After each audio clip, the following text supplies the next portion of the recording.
change. Ever since I was a kid, knobby knees and lots of lip, I found it hard to listen when they told me to be quiet and to wait. I think they'd agree that's just not possible for me. I wanna shout, I wanna scream, I wanna dance, I wanna sing. I think you are just like me. Let's go see what we can see and sing a little louder if we want.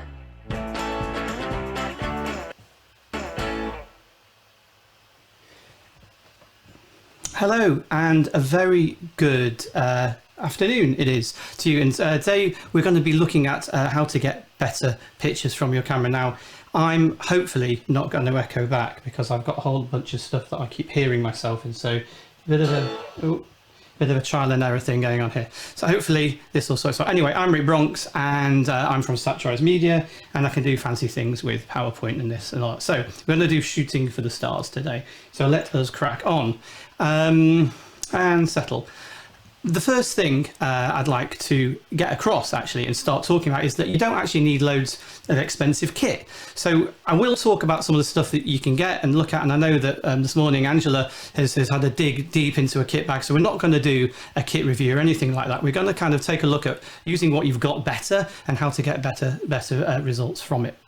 So on saying that, just a quick 3 things that I always like to remember when you're doing video, and you can use any way of doing it, tripods, hands, wooden poles, whatever, but I like to support it, light it, and hear it. And pretty much all you need to do with video, and that's it. Everyone go home, have a cup of tea.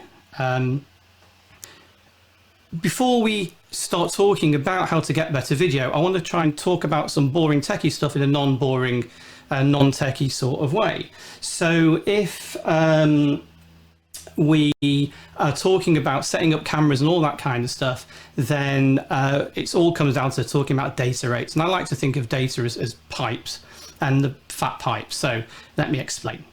With data, it's usually done in megabits. Okay, so I'll let you go full screen so you get all the glory of my presentations. Data is megabits, and I think of data as a liquid, and a liquid will flow through the pipes. Okay, and the pipe size will affect how much liquid can flow through it, which means the bigger the pipe, the more data, and the more data that can go through, the better quality images you've got, and that's it. So the higher data rate, you get better quality images, and you can do more with it in an edit afterwards and do more with it when you shoot. And again, another potentially drab and boring topic, which I'm going to quickly talk about and demean all those physics people that talk about how clever they are with formats. I'm going to quickly zip through it because it's dull, but it's important to think about how to use your formats before you even start shooting. So I'm going to kind of throw up a graphic that some of you might have seen before that I've used, but I quite like it, and it took me ages to make, so I'm going to play it again. And back in the day, we had what was known as SD, which I'm sure you all know, standard definition, etc. By the way, if you do have any questions, I'm going to try and answer them at the same time, and I've got a little screen down there, so if you do want to write anything, if anyone's actually there, then I will try and answer those at some point during my little presentation. Anyway, so we had SD, and then along came HD, which is something that we all obviously are very much aware of, and pretty much every TV now is HD, and a lot more TVs now are coming in with 4K. And what you can see here is the relationship between SD, HD and 4K. So there's a proportional difference, and SD is tiny, HD is bigger, 4K is even bigger, and some cameras coming out now, coming out in 8K and 12K, which is amazing, but not necessarily what you might need right now. But you can see the proportional relationship between the screen sizes.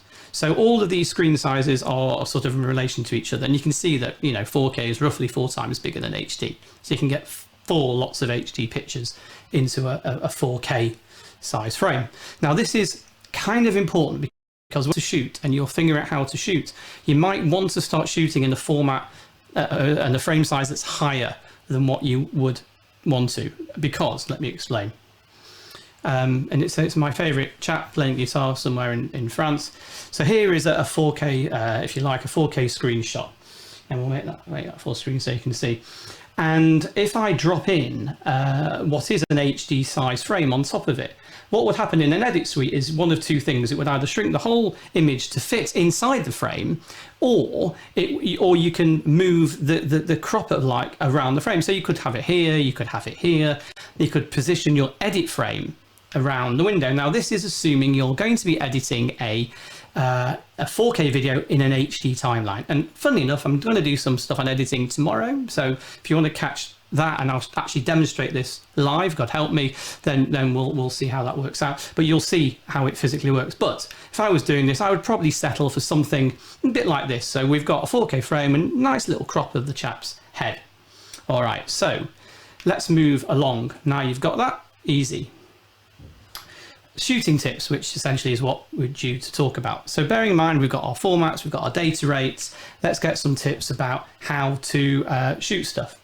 And the first thing that is quite important to know, and probably the most important thing that they teach you in your first day at media course or film school, is something about crossing the line. And it's something that I've talked about before, it's something that's quite important. So imagine you've got two people facing each other, A and B, left and right, whatever, and you've got a line horizontally drawn through the middle of them. And that line is what they call the line you mustn't cross for now. And the dotted line at the bottom is pretty much anywhere along that line you can actually put your camera, and it will make grammatic sense to the viewer. So if you have, let's say, the camera in the middle, that could be a wide shot. So you see two people talking, one here, and they're in a wide shot. And then you have another camera to the left, another camera to the right, and then each of them can cross over and take different shots of each person. So you position the camera the other side of this line, and generally you don't cross that line. But you can tell a story this way, because what you would do is include a crossing shot to show the change of view. So you have the main camera at the bottom, and then you could use the same camera and just reposition it. So you would do a wide shot of person talking hello, hello, hello. Then you stop rolling, or you can use two cameras or three, and the next frame would be a close-up of the person on the right or the left. And then you work through. But then you can use this in an edit to show the flow of conversation. So you would start with a wide shot, then go to person A, then go to person B. Now, interestingly, you can use this, of course, to get different shots of the same scene. So you could do a zoom, a wide, and a close-up of each one.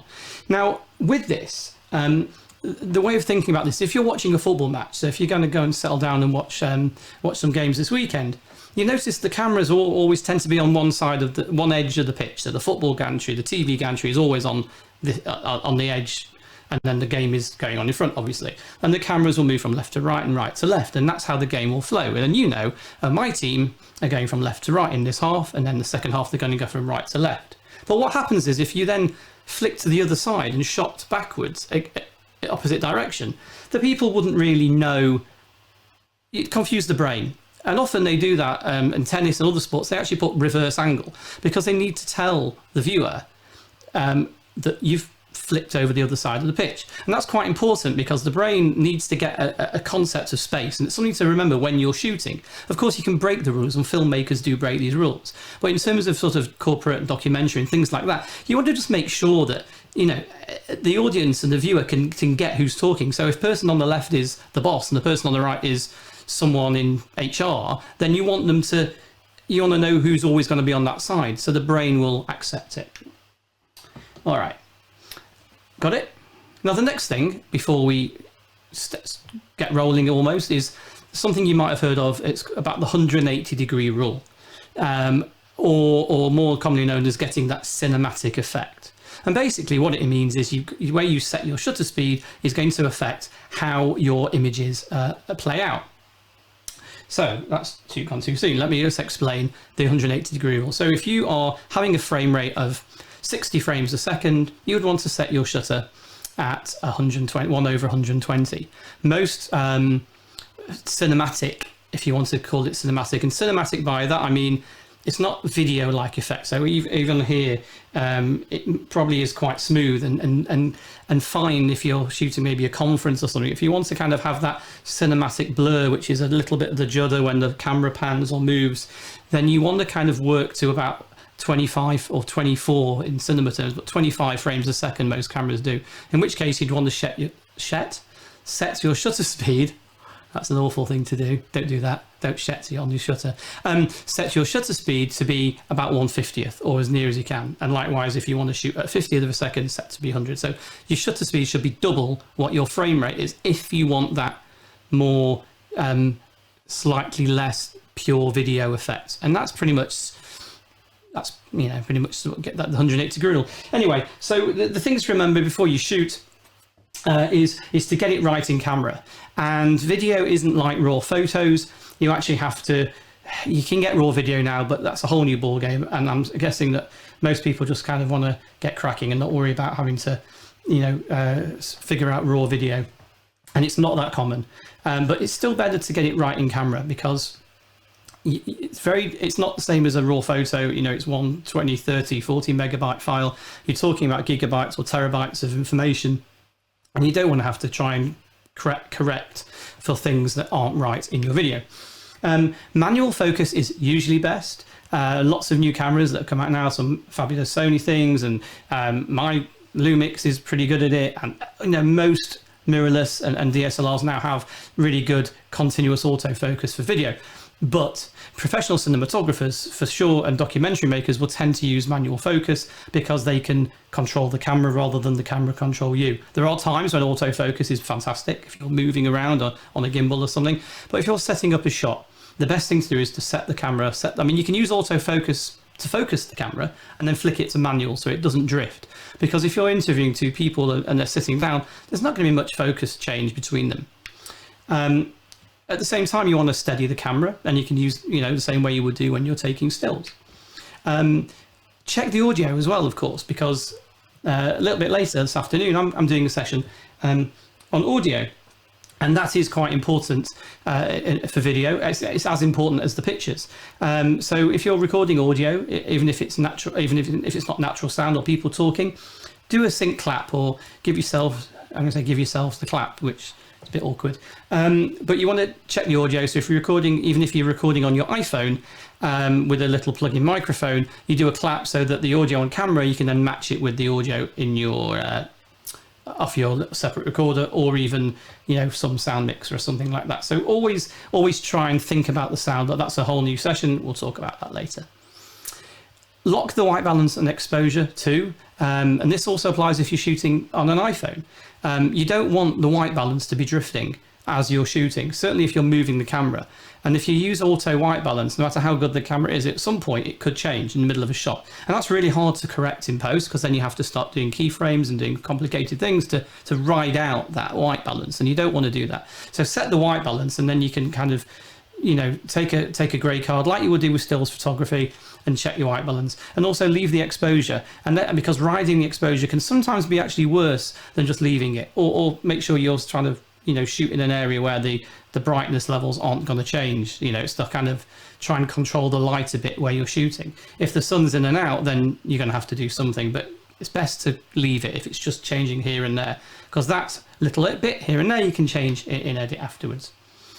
My mantra really for all of this is compose, focus, and shoot. So you get the shot, you focus the shot, and you shoot the shot, and at the same time do your exposure, of course, as well.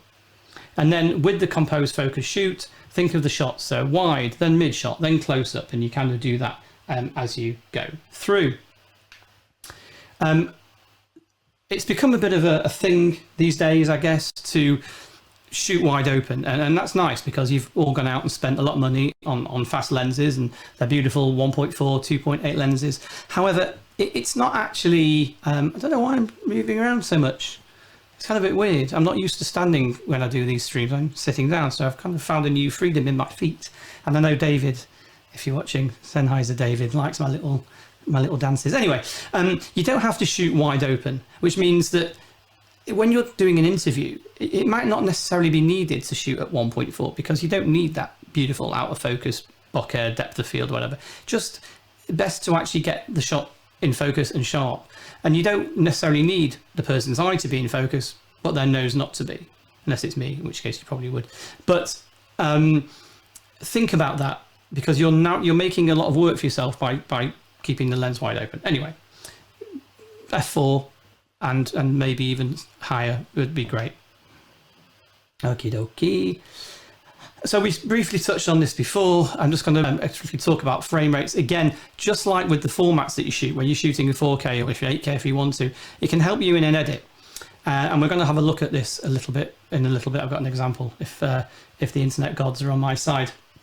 So if you shoot at a higher frame rate, you can go slower in edit. Now I know you can slow footage down anyway, but if you shoot properly, the footage will slow down beautifully. Trust me on this. So if you are shooting at 60 frames a second, so we remember we talked about a 25th being cinematic and then maybe a 50th, 25 frames a second, 50 frames a second. But if you kind of go to 60 frames a second and then drop that into a timeline, which is 30 frames a second, and you let it play its natural speed rather than letting it letting it rejig itself, which it will do if you drop it into the edit, and you let it set to, use original speed, it will play 2 times slower and it'll be really smooth because the computer isn't doing anything to it other than basically playing it at the same speed you recorded it, if that makes sense. So a higher frame rate gives you a better slow motion if you're going lower in the edit. And this is really useful for when you are smoothing out handheld work. Now I do a lot of work on gimbals, as do lots of people, or even just handheld.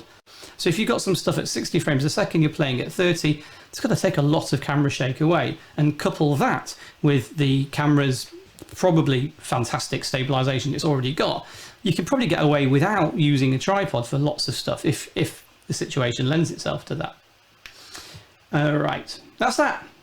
And now quickly touch on backups, of course. Now backups are incredibly important, as I'm sure we all know. There's no reason to start this discussion right now, no need, because we all know it's important to back up. Now the problem is when you start shooting at 4K, 8K, 6K, whatever, it's going to tear through your memory cards.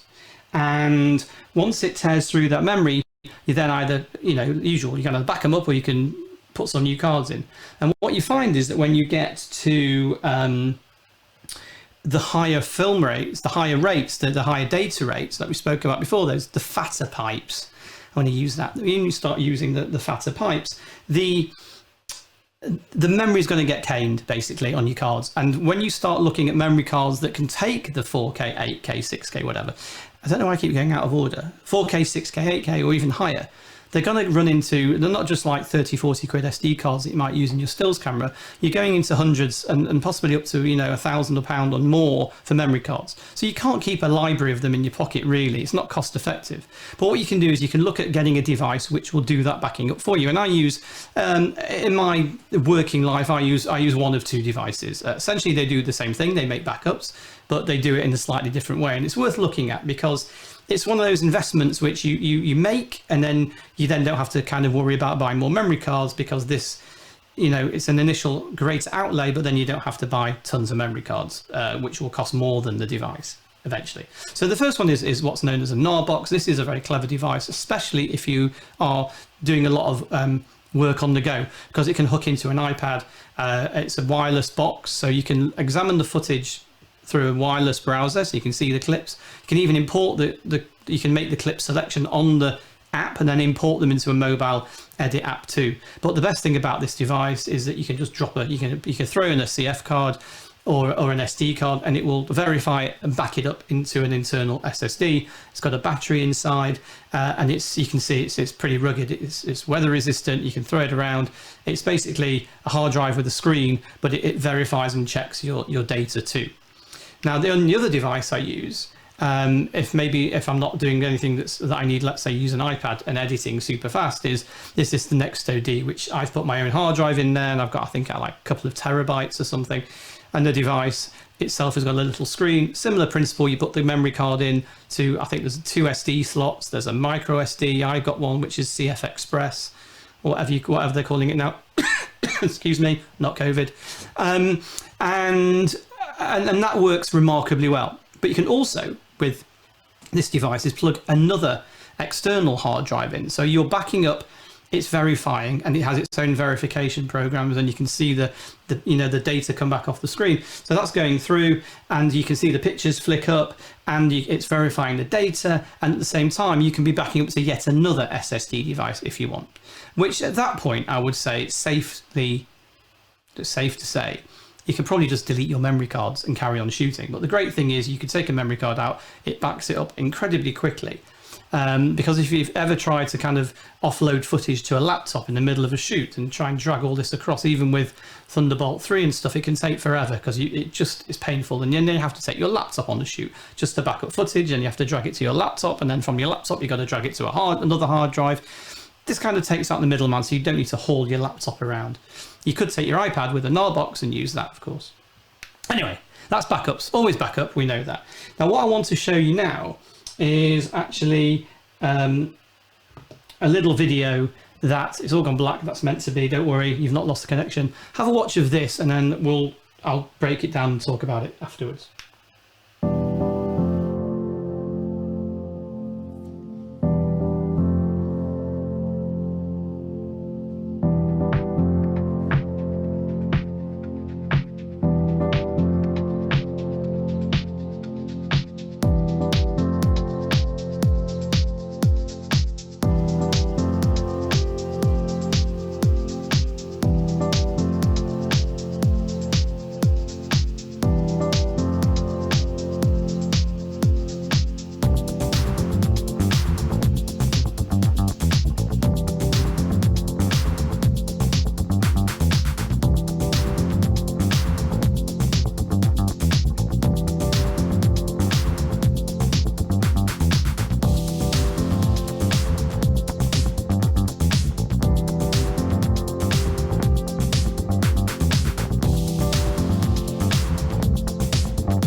Alrighty, so there we are. Little video about from Amsterdam, where I was not last year, obviously. I was there for work before the Sarky comments. All right, so what we're going to do is I'm going to break it down a little bit and just have an idea, get an idea of the shots. So first thing to know is that all this was totally handheld. There was no tripod, no gimbals, anything like that at all. It was all shot, and I just got this camera then, so I was very excited by it. But the stabilization in it was fantastic, and the whole thing was shot. I could have shot it on one lens, but I actually shot it on two, and I'll explain why. But I could have used it totally with one lens, the 24-105, or every camera company's got their own equivalent. That's the 24-100 or whatever it might be, 70-100, whatever. The kit lens, oddly enough, but it's a fantastic lens. Anyway, let's have a look at these shots. So the first shot I did was basically a low shot.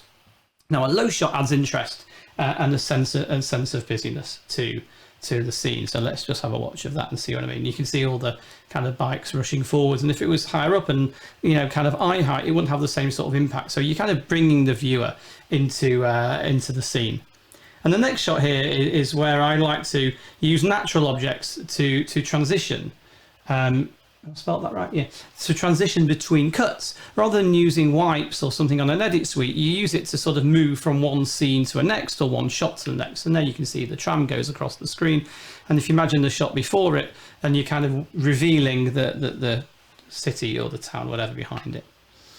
Now the next shot is pretty obvious, and rather than using anything in an edit, wipes or stuff like that, I like to use actual video. Why not? So here we're using the video to change from night to day. So, you know, the people do a clock-shaped wipe, or they might do a time lapse of sunset or something like that. But actually, it's much nicer to use real video, and you know, time lapse is fine too. So you can use that. So this is the break between day and night. And incidentally, this is when I changed my lenses, because I wanted a slightly faster lens, because I just wanted to see what I could pull out of it. But I could have done the whole thing on one lens. I spent the whole day just one camera, one lens, and one spare battery, basically. So, and here we have got a way of building a sequence. Like I was saying before, use the combination of wide, mid and close-ups to tell a story. So I thought this was quite quirky. People from Holland probably think this is dull. But there's a guy directing traffic. I thought he was very animated. But we go from a wide, we go a close-up, and we do then a mid shot. But what we're doing is we're using essentially almost the same shot, but we're using it in a different way. So we're showing the viewer what's going on, and then we're bringing the viewer into the story by showing the guy's face, and you know he's blowing a whistle, and then we're going back to a wide shot again to establish, you know, to sort of get the perspective back. Alrighty, okay, and quite importantly, just because you have all the kits doesn't mean you have to use it on every shoot. So it's not one of these, you know, you don't have to kind of go out and buy everything and use it all in one. So if you do want to go out and invest in a gimbal or a drone or, I don't know, whatever else, or an action cam, then that's fine. But bear in mind that not every story needs to have, oh, I did that, like Jurgen Klopp. Every story doesn't need to have all these elements in it. So you find that people go out and buy a drone, they're very excited by owning a drone, and then you find that all their videos for about 6 months to a year are 90% aerial shots, which is great. It's great to be excited about it, but it doesn't necessarily lend itself to the story unless it was about drone flying, of course. So use the kit you have and the kit that you eventually do buy, and no, don't go there, not allowed. Use it sparingly, but use it to tell the story, not because you've got it. And that is about it. So I don't know if there's anyone actually in the room for questions, or if no one cares, but I can answer any questions. You can also scan that and get in touch. I'll put that up, and I'm just going to refresh. I'll refresh the thing here just to see. No, it seems there's no questions. So I've left 10 minutes for questions, but never mind. We can end early. You can all go and have your gin and tonic. So I will leave that up there while I say thank you very much for listening, if you have been listening. If you haven't been listening, then you're not going to know. But enjoy the rest of your day. Have a wonderful weekend. I will be back in, I don't know, an hour or so, a couple of hours to talk about some sound things, which is really, we'll have some fun with that. And I've got some microphones, which will be quite a lot of fun and probably go wrong because I'm in the hands of the internet gods. But we'll see how it goes, and we can test out some different mics and help you get better audio. Scan the QR code, and that will take you to all my contact details, and you're more than welcome to pop me a message if you want to find out more stuff and also see more stuff about what I do. So that's about it. In the meantime, I will bid you farewell. Have a wonderful weekend. Stay safe. Stay whatever. Protect the NHS. Save life. All that kind of stuff. And I'm really hoping that come September, I'll be able to see your beautiful faces for real. But until then, thank you so much. Have a lovely day, and see you soon. Goodbye.